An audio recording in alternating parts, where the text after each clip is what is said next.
Hey guys, what's up?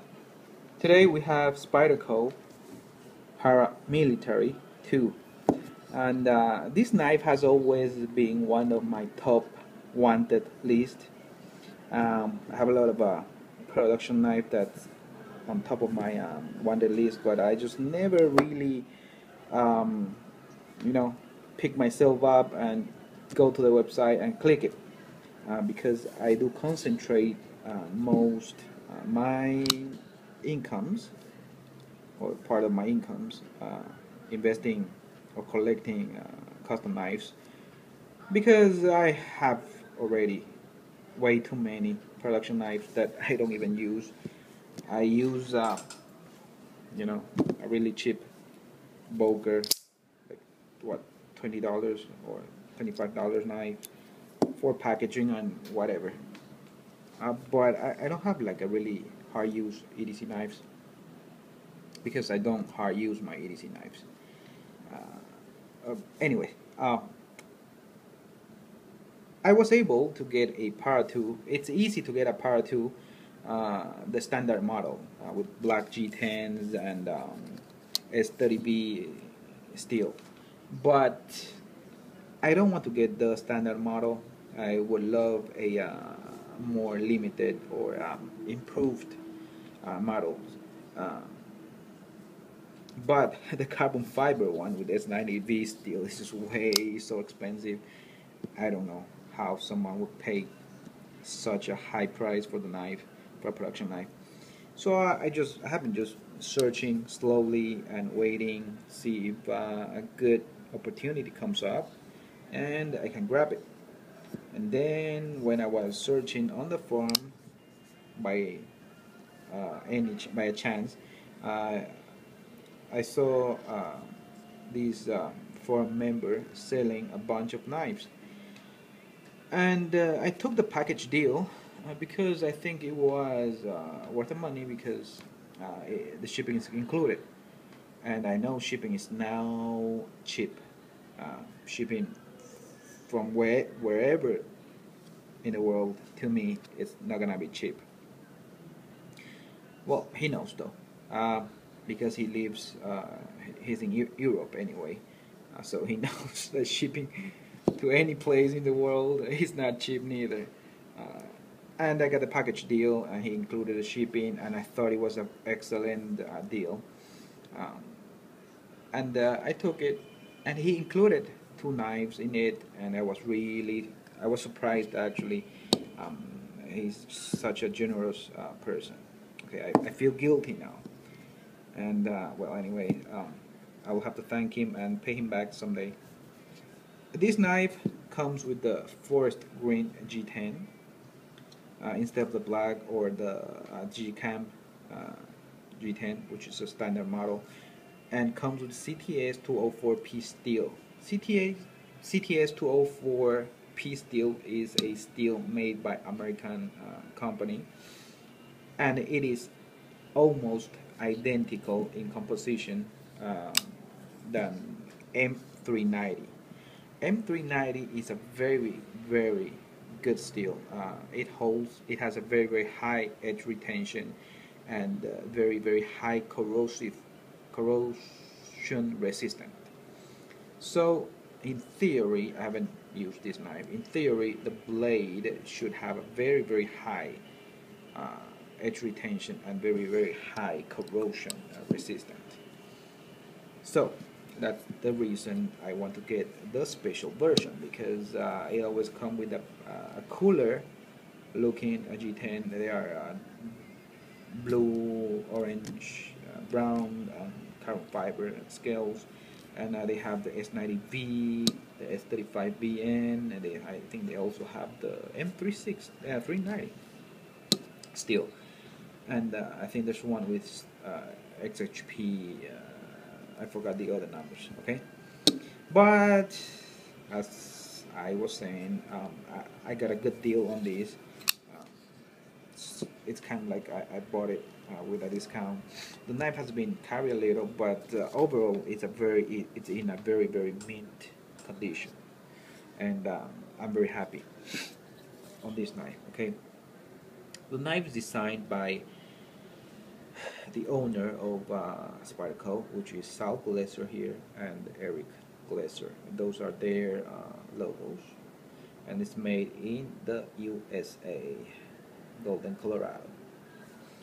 Uh, the knife, it's a shrunken down version of Spyderco Military, and the Spyderco Military has been one of my top favorite production knife. Not because that it has the best materials or um, the best lock or the best mechanics. No, simply because the knife is just so user friendly, I should say. It just feels really comfortable in the hand. It just as this one, but it's in larger version. One of the reasons that it's comfortable is because the military series, the military and the Para 2, they have a longer handle than the blade. I mean, it's kind of out of proportion, but it feels really comfortable. For example, when you close the knife, you can still see a big, like yeah, half inch of space between the tip and the end of the handle, and they do that in purpose so you can have a very comfortable grip. And with the comfortable grip, knife becomes really comfortable to use. On top of that, this is a full flat grind with a very thin.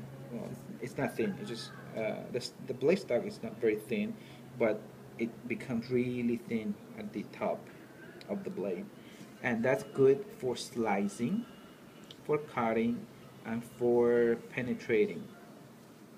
Of course, it is not the strongest folder in the world, but for EDC tasks where most of the task is done, slicing, cutting, it is excellent performer on those tasks. That's why Para 2 they get sold out really quickly.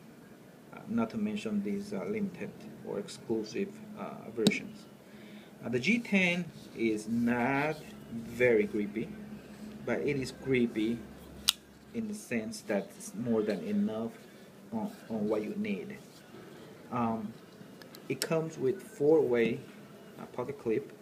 I have it in a tip up position. I may change it to tip down. I don't know. I just love the military, or maybe I am used to the military in tip down position. This one comes with compression lock, unlike the militaries. The military comes with a liner lock and frame lock, mostly liner locks. The compression lock is a lock invented by the Glazers, and I think it's a very strong lock. I think it is stronger because when you it is stronger than liner lock in theory, of course, because when you have the forward when you push the knife down, the blade down, the bottom part of the tang will receive more force than the top part. So since the compression lock is it's stopping on the top part of the tang, it requires, or it is stronger than the one that's on the bottom. I think that's physics. I might be wrong. I'm not a genius, but I think I'm right. The blade is not perfectly centered, but it's just a little bit on the left side, and it's not moving, so I'll just leave it be. Very smooth. Has a stainless I'm sure stainless liners on both sides, and you can see a carved out, drilled out parts on the liners, so it lightens the weight a little bit. It has a 3.44 inches long blade and 3 inches of cutting length because of this secondary choil here, which is really useful for EDC. And the weight is 3.75 ounces, so that's really light.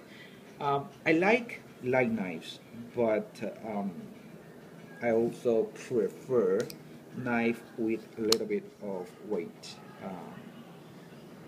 To be honest, I like knives to be in the 4 inches range, and any weight between 5 to 7 ounce, it's just perfect for me.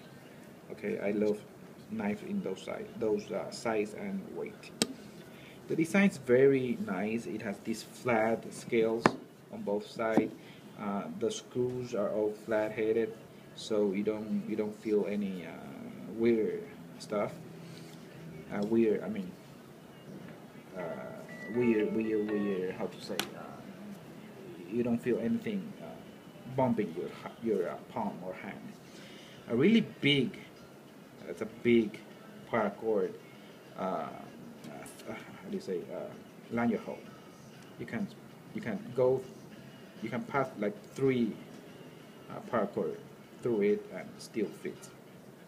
Really big Spyderco hole, which I really like for easier deployment. I think the knife has not been broken in completely yet, because I have seen a much smoother Spyderco, but it is smooth nevertheless. Anyway, hourglass. Did I say 4-way carry? Yeah, it is 4-way carry. And I think that's about it on the knife. Oh, some details. I don't know if you can see these jimping here. The jimping is actually done in a point. It's not a it is symmetrical, but it's kind of like in a wave type of